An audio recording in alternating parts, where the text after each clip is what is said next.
ಸಮಯ ನ್ಯೂಸ್ಗೆ ಸ್ವಾಗತ. ನಾನು ಭಾವನ. ಎಲ್ಲರಿಗೂ ಈ ದಿನದ ಭವಿಷ್ಯ ಕಾರ್ಯಕ್ರಮಕ್ಕೆ ಸ್ವಾಗತ. ಗ್ರಹಗಳಲ್ಲಿ ಬದಲಾವಣೆ ಆಗೋದ್ರಿಂದ ಮೇಷರಾಶಿಯಿಂದ ಹಿಡಿದು ಮೀನರಾಶಿಯವರೆಗೆ ಇವತ್ತು ಯಾರಿಗೆ ಲಾಭ, ಯಾರಿಗೆ ಅದೃಷ್ಟ, ಯಾರು ಎಚ್ಚರಿಕೆಯಿಂದ ಇರಬೇಕು ಅನ್ನೋದನ್ನು ನಾನು ತಿಳಿಸ್ತೀನಿ. ಮೊದಲನೇದಾಗಿ ಮೇಷರಾಶಿಯವರಿಗೆ ಇವತ್ತು ಅತ್ಯಂತ ಶುಭ ದಿನ. ಯಾಕಂದರೆ ನಿಮ್ಮ ಆರ್ಥಿಕ ಪರಿಸ್ಥಿತಿ ಚೆನ್ನಾಗಿರುತ್ತೆ, ಕುಟುಂಬದಲ್ಲಿ ಸಂತಸದ ವಾತಾವರಣ ಇರುತ್ತೆ, ಜೊತೆಗೆ ಕಚೇರಿಯಲ್ಲಿ ನೀವು ಅತ್ಯುತ್ತಮವಾಗಿ ಕಾರ್ಯನಿರ್ವಹಿಸ್ತೀರಾ. ಮುಂದಿನ ರಾಶಿ ವೃಷಭ ರಾಶಿಯವರಿಗೆ ಇವತ್ತು ಸಹೋದರ ಮತ್ತು ಸಹೋದರಿಯರ ನಡುವಿನ ಸಂಬಂಧ ಬಹಳ ಚೆನ್ನಾಗಾಗುತ್ತೆ, ಬಹಳ ಮಧುರವಾಗಿರುತ್ತೆ ಅಂತಲೇ ಹೇಳ್ಬೋದು. ಆದರೆ ನೀವಿವತ್ತು ಅಪಾಯಕಾರಿ ವ್ಯವಹಾರವನ್ನು ಪ್ರಾರಂಭಿಸಬೇಡಿ. ಜೊತೆಗೆ ನಿಮಗಿವತ್ತು ಹಳೆ ಆಸ್ತಿ ಮಾರಾಟದಿಂದ ಆರ್ಥಿಕ ಲಾಭ ಉಂಟಾಗುತ್ತೆ. ಮುಂದಿನ ರಾಶಿ ಮಿಥುನ ರಾಶಿಯವರಿಗೆ ಇವತ್ತು ನಿಮ್ಮ ಆರ್ಥಿಕ ಪರಿಸ್ಥಿತಿ ಚೆನ್ನಾಗಾಗುತ್ತೆ, ನಿಮ್ಮ ಆತ್ಮವಿಶ್ವಾಸ ಹೆಚ್ಚಾಗುತ್ತೆ. ಇವತ್ತು ನಿಮ್ಮ ಮಕ್ಕಳನ್ನ ಚೆನ್ನಾಗಿ ನೋಡ್ಕೊಳ್ಳಿ. ಜೊತೆಗೆ ಕುಟುಂಬ ಸದಸ್ಯರ ಸಂಬಂಧವನ್ನು ಬಲಪಡಿಸೋಕೆ ನೀವು ಪ್ರಯತ್ನ ಪಡಬೇಕಾಗತ್ತೆ. ಜೊತೆಗೆ ಕೆಲಸದ ಸ್ಥಳದಲ್ಲಿ ಪ್ರಗತಿ ಉಂಟಾಗುತ್ತೆ. ಹಾಗಾಗಿ ಇವತ್ತಿನ ದಿನ ನಿಮಗೆ ಬಹಳ ಚೆನ್ನಾಗಿರುತ್ತೆ.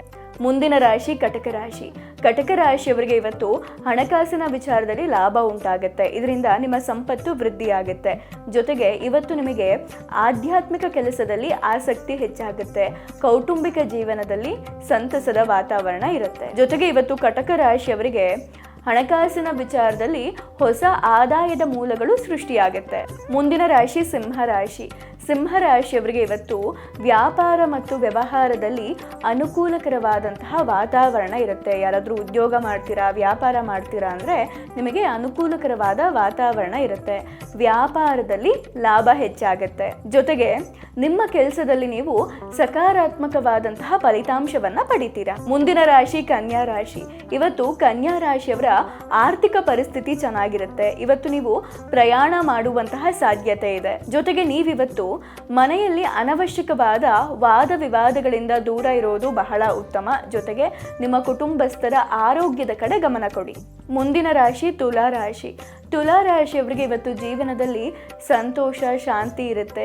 ಕುಟುಂಬದಲ್ಲೂ ಕೂಡ ಸಂತಸದ ವಾತಾವರಣ ಇರುತ್ತೆ. ನೀವು ಪ್ರತಿದಿನ ಯೋಗ ಮತ್ತು ವ್ಯಾಯಾಮ ಮಾಡೋದ್ರಿಂದ ನಿಮ್ಮ ದೈಹಿಕ ಆರೋಗ್ಯ ಮತ್ತು ಮಾನಸಿಕ ಆರೋಗ್ಯ ಎರಡೂ ಕೂಡ ಚೆನ್ನಾಗಿರುತ್ತೆ. ಮುಂದಿನ ರಾಶಿ ವೃಶ್ಚಿಕ ರಾಶಿಯವರಿಗೆ ಇವತ್ತು ಆರ್ಥಿಕ ಪರಿಸ್ಥಿತಿ ಚೆನ್ನಾಗಿರುತ್ತೆ. ಅಂದರೆ ನಿಮ್ಮ ಆರ್ಥಿಕ ಸ್ಥಿತಿ ಒಂದು ಮಟ್ಟಿಗೆ ಸ್ಥಿರತೆಗೆ ಬರುತ್ತೆ. ಇದರಿಂದ ನಿಮ್ಮ ಮನಸ್ಸಿಗೆ ಬಹಳ ಸಂತೋಷ ಆಗುತ್ತೆ. ಜೊತೆಗೆ ಇವತ್ತು ನೀವು ಸ್ವಲ್ಪ ಒತ್ತಡದಿಂದ ದೂರ ಇದ್ದರೆ ಬಹಳ ಉತ್ತಮ. ಒತ್ತಡ ಯಾರಿಗೂ ಕೂಡ ಒಳ್ಳೆಯದಲ್ಲ.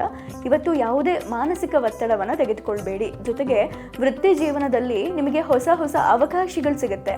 ಆ ಅವಕಾಶಗಳನ್ನು ಬಳಸ್ಕೊಂಡು ನೀವು ಯಶಸ್ಸಿನ ಮೆಟ್ಟಿಲನ್ನು ಏರಿ. ಜೊತೆಗೆ ಇವತ್ತು ನೀವು ಹೊಸ ಆಸ್ತಿಯನ್ನು ಖರೀದಿ ಮಾಡುವಂತಹ ಅವಕಾಶ ಇರುತ್ತೆ. ಮುಂದಿನ ರಾಶಿ ಧನುರ್ರಾಶಿಯವರಿಗೆ ಇವತ್ತು ಒಂದು ರೀತಿ ಪಾಸಿಟಿವ್ ವೈಬ್ಸ್ ಅಂತಾನೆ ಹೇಳ್ಬೋದು. ಧನಾತ್ಮಕ ಶಕ್ತಿಯಿಂದ ಇವತ್ತಿನ ದಿನ ನಿಮಗೆ ಕೂಡಿರುತ್ತೆ. ಜೊತೆಗೆ ನಿಮ್ಮ ಎಲ್ಲ ಕೆಲಸದಲ್ಲೂ ಕೂಡ ಸಕಾರಾತ್ಮಕ ಫಲಿತಾಂಶಗಳನ್ನು ಪಡಿತೀರಾ. ಜೊತೆಗೆ ಷೇರು ಮಾರುಕಟ್ಟೆಯಲ್ಲಿ ಹೂಡಿಕೆ ಮಾಡೋದ್ರಿಂದ ಇವತ್ತು ನೀವು ಲಾಭವನ್ನು ಗಳಿಸ್ತೀರಾ. ಮುಂದಿನ ರಾಶಿ ಮಕರ ರಾಶಿಯವರು ಇವತ್ತು ಕೆಲಸದ ಸ್ಥಳದಲ್ಲಿ ಅನಗತ್ಯವಾದ ವಾದ ವಿವಾದದಿಂದ ದೂರ ಇರೋದು ಬಹಳ ಉತ್ತಮ. ಜೊತೆಗೆ ನೀವಿವತ್ತು ನಿಮ್ಮ ಕುಟುಂಬ ಸದಸ್ಯರೊಂದಿಗೆ ಹೆಚ್ಚಿನ ಸಮಯವನ್ನು ಕಳೀರಿ.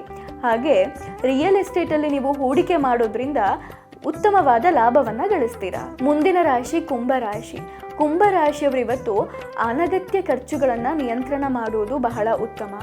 ಅನುಪಯುಕ್ತ ವಸ್ತುಗಳಿಗೆ ಹೆಚ್ಚಾಗಿ ಖರ್ಚು ಮಾಡೋಕ್ಕೆ ಹೋಗಬೇಡಿ. ಈ ರೀತಿ ನಿಮ್ಮ ಖರ್ಚನ್ನು ನೀವು ನಿಯಂತ್ರಣದಲ್ಲಿಟ್ಕೊಂಡ್ರೆ ಇದು ನಿಮ್ಮ ಆರ್ಥಿಕ ಪರಿಸ್ಥಿತಿಯನ್ನು ಬಲಪಡಿಸುತ್ತೆ. ಜೊತೆಗೆ ಕುಟುಂಬ ಸದಸ್ಯರೊಂದಿಗೆ ಇವತ್ತು ಅನಗತ್ಯವಾದ ವಾದ ವಿವಾದಕ್ಕೆ ಇಳಿಬೇಡಿ. ಮುಂದಿನ ರಾಶಿ ಮೀನರಾಶಿಯವರಿಗೆ ಇವತ್ತು ಹಣಕಾಸಿನ ವಿಚಾರದಲ್ಲಿ ಬಹಳ ಅದೃಷ್ಟ ಇದೆ. ನೀವು ಹಣಕಾಸಿನ ವಿಚಾರದಲ್ಲಿ ಇವತ್ತು ಅದೃಷ್ಟವಂತರು ಅಂತಲೇ ಹೇಳ್ಬೋದು. ಜೊತೆಗೆ ಆಧ್ಯಾತ್ಮಿಕ ವಿಚಾರದಲ್ಲಿ ನಿಮಗೆ ಆಸಕ್ತಿ ಹೆಚ್ಚಾಗುತ್ತೆ. ಕುಟುಂಬದಲ್ಲಿ ಸಂತಸದ ವಾತಾವರಣ ಇರುತ್ತೆ. ನಿಮ್ಮ ವ್ಯಾಪಾರದಲ್ಲಿ ವಿಸ್ತರಣೆ ಆಗುವಂತಹ ಸಾಧ್ಯತೆ ಇದೆ. ಇದಾಗಿತ್ತು ಈ ದಿನದ ಭವಿಷ್ಯ ಕಾರ್ಯಕ್ರಮ. ನಾಳೆ ಮತ್ತೆ ಭೇಟಿಯಾಗೋಣ. ಧನ್ಯವಾದಗಳು. ನೋಡ್ತಾ ಇರಿ ಸಮಯ ನ್ಯೂಸ್, ಸದಾ ನಿಮ್ಮೊಂದಿಗೆ.